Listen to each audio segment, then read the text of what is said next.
नमस्कार विद्यार्थियों, मैं डॉक्टर एस के उपाध्याय से आचार्य लोक प्रशासन। आज हम बीए फर्स्ट ईयर के फर्स्ट प्रश्न पत्र लोक प्रशासन के तत्व विषय के अंतर्गत निर्णयन विषय पर चर्चा करेंगे। निर्णयन डिसीजन मेकिंग आज का हमारा टॉपिक है। निर्णयन से अर्थ एवं उसकी परिभाषाएं देख लेते हैं। निर्णयन का शाब्दिक अर्थ होता है अंतिम परिणाम तक पहुंचने से लगाया जाता है, जबकि व्यवहारिक दृष्टि से इसका आशय निष्कर्ष पर पहुंचने से है। वेबस्टर शब्दकोश के अनुसार निर्णय लेने से आशय अपने मस्तिष्क में सम्मति अथवा कार्रवाई के तरीके के निर्धारण से है। निर्णय विभिन्न उपलब्ध विकल्पों में से या कई विकल्पों में से किसी एक के विकल्प का चुनाव ही निर्णयन है या उसका पर्याय निर्णयन के रूप में देखा जा सकता है। शब्दकोशी दृष्टि से निर्णयन का अर्थ किसी कार्य अथवा कार्रवाई के संदर्भ में अपना मत या ओपिनियन या मन सुनिश्चित करना निर्णयन है। कुछ परिभाषाएं देख लेते हैं। टेरी के अनुसार दो या अधिक संभावित विकल्पों में से किसी एक व्यवहारिक विकल्प को चुनना ही निर्णय है। इसी प्रकार से और एक परिभाषा देख लेते हैं। रे ए किलियंसन के अनुसार निर्णय विभिन्न विकल्पों में से एक का चुनाव एक सरलतम विधि है। इसी प्रकार की परिभाषा मैकफॉरलैंड के शब्दों में है। निर्णय लेना एक चयन की एक क्रिया है जिसमें कोई प्रबंधक किसी विशिष्ट अथवा दी हुई या मिली हुई परिस्थितियों में इस मत पर पहुंचता है कि क्या किया जाना चाहिए। निर्णय किसी व्यवहार का प्रतिनिधित्व करता है जिसका चयन अनेक संभव विकल्पों में से किया जाता है। चेस्टर बर्नार्ड के अनुसार निर्णय मुख्यतः विकल्पों में को सीमित करने की एक तकनीक या विधि है। तो इस प्रकार आपने देखा कि निर्णय से आशय निर्धारित लक्ष्य की प्राप्ति के लिए उपलब्ध विकल्पों में से सर्वश्रेष्ठ विकल्प का चयन करने से है। एक विशेष परिस्थिति में कार्य किए जावे इसका निर्धारण निर्णय लेने वालों के द्वारा ही किया जाता है। निर्णय करते समय प्रशासक के सामने ये एक से अधिक विकल्प होते हैं। उन विकल्पों में से श्रेष्ठतम विकल्प का चुनाव निर्णय कहलाता है। निर्णय की विशेषताएं, लक्षण। पहला है विकल्प चुनाव। यह निर्णय विभिन्न उपलब्ध विकल्पों में से किसी एक का चुनाव निर्णय कहलाता है। दूसरा, मानवीय क्रिया। निर्णय मूल रूप से एक मानवीय क्रिया है। तीसरी विशेषता है बौद्धिक कार्य। निर्णय एक बौद्धिक कार्य है। चौथी विशेषता है अंतिम विकल्प तक के सभी कार्य इसमें सम्मिलित किए जाते हैं। किसी भी विकल्प को अंतिम चयन तक आने वाले कार्य प्रक्रियाओं को निर्णय की परिधि में माना जाता है। इसी प्रकार से अगली विशेषता योजना, नीति आदि से संबद्ध होता है। निर्णय एक ऐसी व्यवस्था है जिसका केंद्र बिंदु होता है योजनाओं, नीतियों, उद्देश्यों के संदर्भ में सही चुनाव करना या चयन करना। अगला बिंदु है प्रशासक की सार्वभौमिकता। यह एक केंद्र बिंदु इसके प्रशासक की सार्वभौमिक पहचान है। ये सुनिश्चित करता है कि निर्णय एक सार्वभौमिकता प्रशासक की एक पहचान के रूप में परिलक्षित होती है। इसी प्रकार से अगली विशेषता है समाधान की प्रक्रिया। विवादों के समाधान की एक प्रक्रिया के रूप में निर्णय को जाना जाता है। अगली विशेषता है निर्णय सकारात्मक नहीं होता।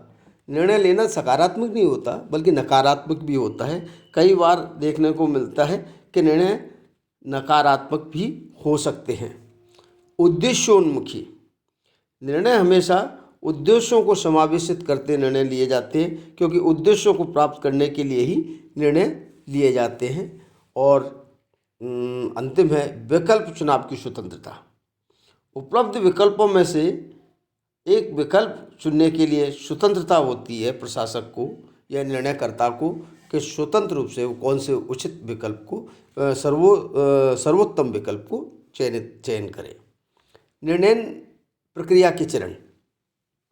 कोई भी प्रशासक या निर्णयकर्ता अपने अंतिम विकल्प तक पहुंचने तक, निष्कर्ष तक पहुंचने तक, निर्णय तक पहुंचने तक विभिन्न निर्णय प्रक्रिया के चरणों से गुजरता है। निर्णय प्रक्रिया के विभिन्न चरणों से गुजरता है।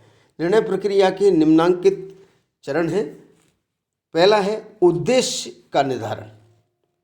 निर्णय प्रक्रिया के प्रथम चरण में किसी समस्या को व्यवस्थित ढंग से सुलझाने के लिए उसके उद्देश्यों को जानना समझना बहुत आवश्यक है। प्रशासक को अपने कार्यों के संबंध में ये जानना चाहिए कि ये क्रियाएं कितनी प्रभावशाली हैं या हो रही हैं या नहीं हो रही हैं। तो उद्देश्यों कार्यों की तुलना उद्देश्यों के द्वारा की जा सकती है। इस प्रकार निर्णय प्रक्रिया का प्रथम चरण उद्देश्यों का निर्धारण करना है। दूसरा है समस्या की व्याख्या करना। निर्णय प्रक्रिया का ये दूसरा चरण महत्वपूर्ण है। सही अर्थों में समस्या को समझने की आवश्यकता इसी चरण में होती है। दूसरे शब्दों में ये कहें कि प्रशासक को यह जानना चाहिए कि वास्तव में समस्या क्या है। समस्याओं को सही अर्थ में समझ लेने से समस्याओं के समाधान खोजने में सरलता होती, सुगमता होती है।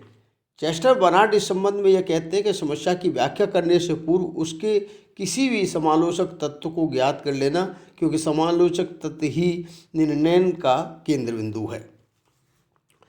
तीसरी निर्णय प्रक्रिया का चरण है तीसरा, समस्या का विश्लेषण।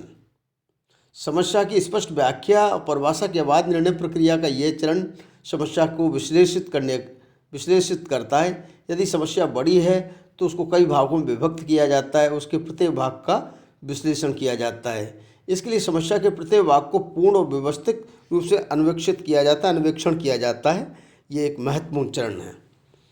अगला चरण है वैकल्पिक समाधानों का विकास। जब समस्या की स्पष्ट व्याख्या विश्लेषण होने के बाद निर्णयकर्ता विभिन्न सूचनाओं तथ्यों के आधार पर उपलब्ध विभिन्न वैकल्पिक समाधानों का विकास करता है।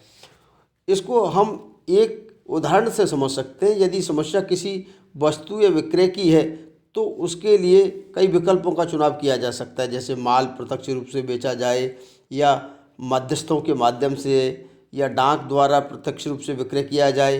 ये सही निर्णय को प्राप्त करने के लिए वैकल्पिक समस्या समाधानों का विकास इस चरण में महत्वपूर्ण विशेषता है।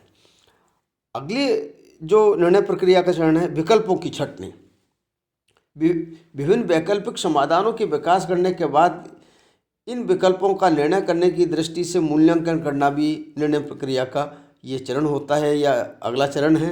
विकल्पों का मूल्यांकन करते समय ये देखा जाता है कि उद्देश्यों की प्राप्ति में सहयोग, विकल्पों की लागत, विकल्पों की उपयुक्तता, समय, विकल्पों का परिणाम आदि विषय पर आधार पर विकल्पों की छंटनी की जाती है।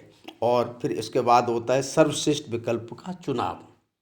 इस चरण में विभिन्न उपलब्ध विकल्पों का मूल्यांकन के बाद निर्णय प्रक्रिया का अगला चरण उन विकल्पों में से किसी एक सर्वश्रेष्ठ विकल्प का चयन करना है। प्रशासकों के अनुभव, उपयोग, अनुसंधान, विश्लेषण आदि समग्र ज्ञान के आधार पर ये श्रेष्ठ विकल्प का चयन किया जाता है।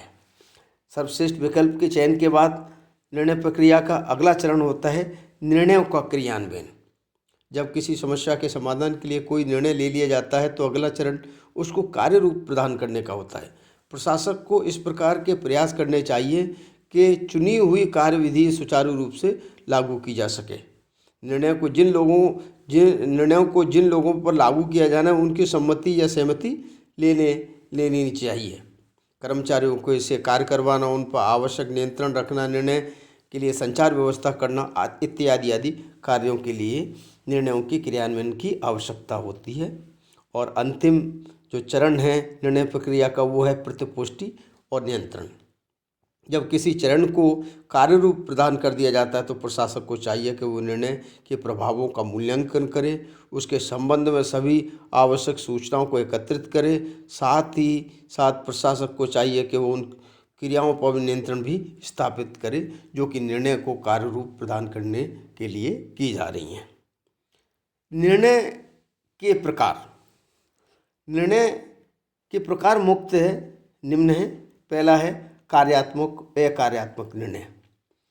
हर्बर्ट साइमन ने सभी प्रकार के निर्णयों को दो भागों में कार्यात्मक और अकार्यात्मक निर्णय में विभक्त किया है। साइमन के अनुसार कार्यात्मक निर्णय दैनिक या दिन प्रतिदिन की प्रकृति के होते हैं और इनके संदर्भ में विशेष ज्ञान या कौशलता या योग्यता की आवश्यकता नहीं होती, जबकि अकार्यात्मक निर्णय वे निर्णय होते हैं जो दिन प्रतिदिन के कार्यों से संबंधित नहीं होते हैं, वो किसी विशेष परिस्थिति में उत्पन्न होने पर लिए जाते हैं। ऐसे निर्णयों के लिए विशेष शाखा की स्थापना की जा सकती है, नवीन ज्ञान की आवश्यकता होती है। दूसरे निर्णय है दैनिक और आधारभूत निर्णय। निर्णयों को दैनिक और आधारभूत निर्णयों में विभक्त किया जा सकता है। जिन निर्णयों के संबंध में कम सोच विचार की आवश्यकता पड़ती है, जो संगठन की सामान्य प्रकृति से लिए जाते हुए दैनिक या सामान्य निर्णय के नाम से पुकारे जाते हैं। ऐसे निर्णय लेने के लिए अतिरिक्त विवेक, ज्ञान, विश्लेषण या अधिकार की आवश्यकता नहीं होती है, जबकि आधारभूत निर्णय वे निर्णय होते हैं जो सोच समझ कर लिए जाते हैं। ये निर्णय काफ़ी महत्वपूर्ण होते हैं। इनके लिए बौद्धिक प्रयोग द्वारा नए नए सिद्धांतों का प्रतिपादन करना पड़ता है। संगठनात्मक तीसरे निर्णय के प्रकार है संगठनात्मक और व्यक्तिगत निर्णय। चेस्टर बर्नार्ड ने निर्णयों को संगठनात्मक और व्यक्तिगत निर्णयों में विभाजित किया है। संस्था के किसी अधिकारी द्वारा लिया गया कोई भी औपचारिक निर्णय संगठनात्मक निर्णय के रूप में जाना जाता है। व्यक्तिगत निर्णय वे निर्णय हैं जो पदाधिकारी अपनी व्यक्तिगत स्थिति में लेता है, ना ही संगठन का कोई सदस्य के होने के नाते वो व्यक्तिगत निर्णय कहलाते हैं।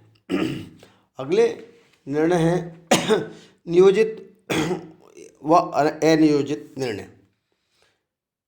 रे ए क्लियंसन ने निर्णयों को नियोजित अनियोजित दो भागों में विभाजित किया है। नियोजित निर्णय तथ्यों पर आधारित होते हैं। ऐसे निर्णय लेने के लिए प्राय वैज्ञानिक विधियों का प्रयोग किया जाता है, जबकि अनियोजित निर्णय अवसर आने पर ही लिए जाते हैं। इस प्रकार के निर्णय सरलतापूर्वक नहीं लिए जा सकते, ना ही इन निर्णयों द्वारा संस्था के उद्देश्यों को पूरा किया जा सकता है। अगला निर्णय नीति और संचालन संबंधी निर्णय।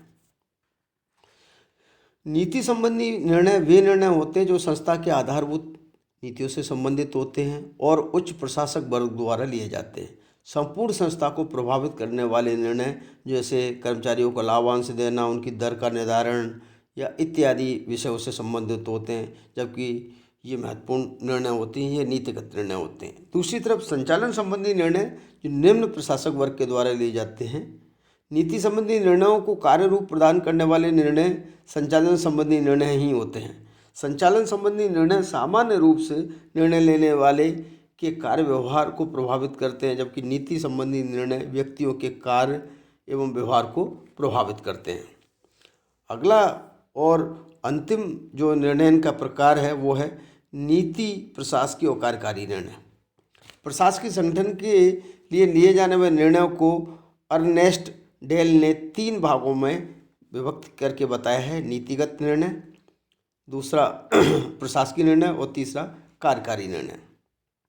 नीति संबंधी निर्णयों में संगठन के निर्माण से लेकर वित्तीय संरचना, विपणन, प्रबंधन, संगठन के संबंध में लिए जाने वाले निर्णय सम्मिलित होते हैं। इस प्रकार के निर्णय संचालक मंडल या अन्य उच्च प्रबंध वर्ग द्वारा लिए जाते हैं, जबकि प्रशासकीय निर्णय मध्य स्तर के प्रबंधक द्वारा लिए जाते हैं। नीति संबंधी निर्णयों से इन निर्णयों का कम महत्व होता है, लेकिन फिर भी ये निर्णय बहुत प्रभावकारी होते हैं। नीतियों के क्रियान्वयन के लिए प्रशासकीय निर्णय आधार प्रदान करते हैं। कार्यकारी निर्णय वे निर्णय होते हैं जो कार्य करने वालों द्वारा कार्य करते समय लिए जाते हैं। तो इस प्रकार आपने देखा कि निर्णय इनके ये प्रकार, चाहे कार्यात्मक हो, अकार्यात्मक हो, दैनिक हो तथा आधारभूत हो, या संगठनात्मक हो, व्यक्तिगत हो, नियोजित हो, अनियोजित हो, नीति, प्रशासकीय और कार्यकारी निर्णय से संबंधित हैं।